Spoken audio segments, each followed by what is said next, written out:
protektahan, ipaglaban! Boto ng mamamayan! Protektahan, ipaglaban! Baka hindi nga makarating sa iba kung ganyan na meron ng palatandaan na ngayon pa lang ay nalilate na. Marami nga akong nababasa, hindi lang dito na nangyayari, even yata doon sa Hong Kong, sa iba pa, ay meron din mga issue. Kaya sana, di magawa nila ng paraan.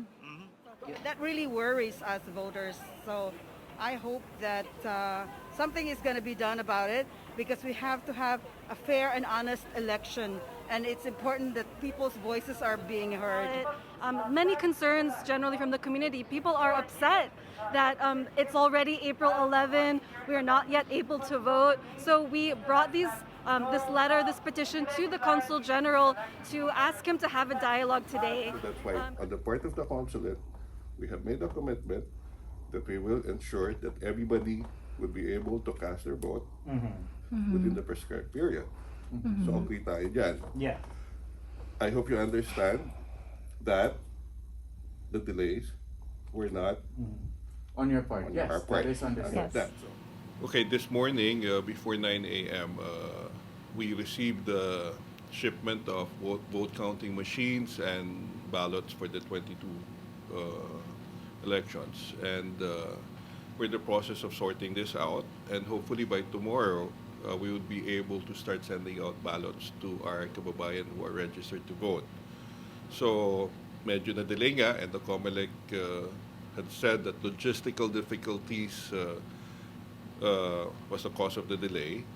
But since nandito na ang mga balota, we will start sending out to allow our kababayan to send this back to us as soon as possible. We're confident we would be able to conduct the elections in a transparent and credible manner. We're confident that we still have the time. We have ample time to carry this out. We have time for our kababayan to send back those ballots. And yun, we're hoping we would be able to do this within the week. Well, hindi naman po kami nagpabaya regarding this. Alam naman natin may pandemic, pero sabi nga, hindi ito excuse.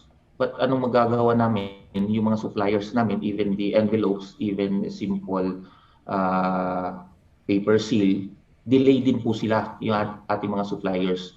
So, marami na po kaming nabigyan ng penalty, yung aming mga suppliers, kasi dependent din po kami sa aming pag-impake po doon sa aming mga suppliers, even suppliers sa aming plastic ballot box. Delay din po sila kasi ang rason po nila is pandemic din. Mahirapan din silang humanap ng mga materyales. So kahit gaano pa kami kaaga, even in 20, kahit during pandemic, nagkaroon na po kami ng preparations. Kaya lang po, talagang delay po yung aming mga suppliers. I mean, the delay they should have been mailed a long time ago, right? Because we want to have the correct amount of days to vote. I mean, whether or not that it can affect whoever for whatever reason, right? If it's the voting period supposed to be from April 10 to May 9, then we should have those amount of days to vote. And you shouldn't be getting your ballot in between that day. Like if I wanted to vote today, I should be able to vote today. That's how the process should work. And there's just a lot of concern regarding the lack of transparency. Over the last few days, the consulate has been posting more information. I mean, it's possible that it was just because the petition comes out, but Consul General says that it's not. That's not the reason why. I believe that the personnel in charge of the logistics as far as the shipping of these voting paraphernalia in the COMELEC should at the very least be made accountable. This process should be subjected to some form of Sigma process, if only to ensure that the future would be better. And if it were up to me, I would relegate the person who was tasked with this duty to ship these paraphernalia in a timely manner to cleaning the COMELEC toilets, because that's all you're good for at this point. So, as I've said also, of course, we respect your right to express yourself. We respect that. But, we just feel bad that we have to do it in a confrontational manner. but we could actually talk. Yeah, so Conjen, I think like what Ignacio was trying to say earlier as well is that we didn't want this to be confrontational. And there were attempts from a lot of our kababayans to try to have this conversation. I myself, have emailed you on behalf of Sambayan, because there were other concerned citizens who we know. who wanted Let to, me explain also. Which is, we understand that, this is not your fault. It was fine. And we also, I know you emailed us back and has said that there will be a town hall for this. But I was we also talking to do Inday, want I was talking to Marvic, but we also do want to contextualize this letter as well. That this was written prior to all of these announcements happening, which is why it was very. It does express the concerns. This has been addressed. Yes. I think this has been addressed. Mm-hmm. The ballots are here. There are concerns that have not been addressed, such as poll watching. Okay. Tonight, tonight, we have that poll.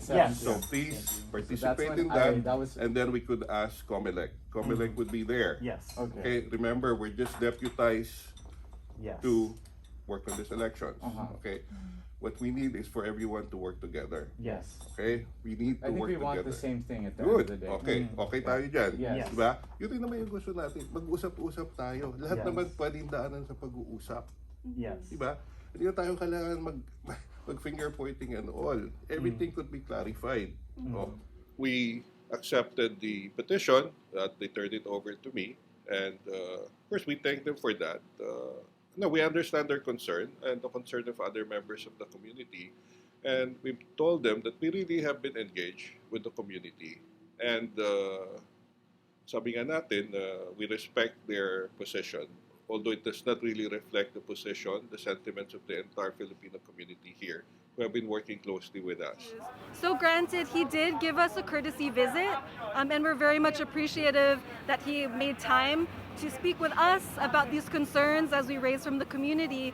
However, we came looking for answers, and I feel like we left empty-handed. And to give us an explanation, not only for the delay, but an explanation of the next steps. Right. So we're going to have a meeting at 5 p.m. after we're done with our consular duties.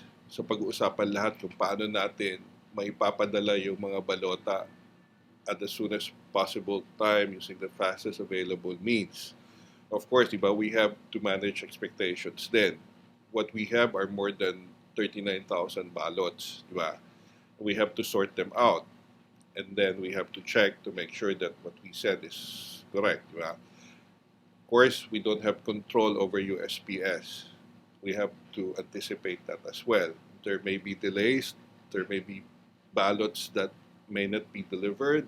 There may be passports that may go missing. So maraming dapat i-factor in dyan, di ba? But as I've said, once we turn this over to USPS, wala nang kaming control dyan. So, yung suggestion natin sa ating mga kababayan, as soon as they receive their ballots, please send them back to us as soon as possible. Mail them back to us. Diba? Kung gustong manigurado, dagdagan nyo yung stamps para makuha namin overnight or in a few days, i-register nyo or whatever. You also have the option to bring the ballot itself to the Philippine Center where you'll drop it in a receptacle. However, now that we can drop it off, the second I do get my ballot, I will fill it out. And because I live in New York, I have the luxury of coming here to drop it off. And I would urge the other kababayans who live elsewhere to fill up the ballot as soon as they get it and mail it as soon as possible, expedite if possible, because this election is so crucial for our future, and you wouldn't want to lose the opportunity to shape it. The fact that people are out here today is a show of direct democracy. Our democracy is not something that we shy away from, it's something that we fight for. No matter what party and no matter what candidate you're voting for, this is an issue of the Filipino people. So that's why we're out here today. We have to continue to raise our voices. We have to continue to put public pressure so that they will do the jobs that they are getting paid for, that they were appointed to do. It is up to us to be able to ensure that every Filipino will be able to exercise their democratic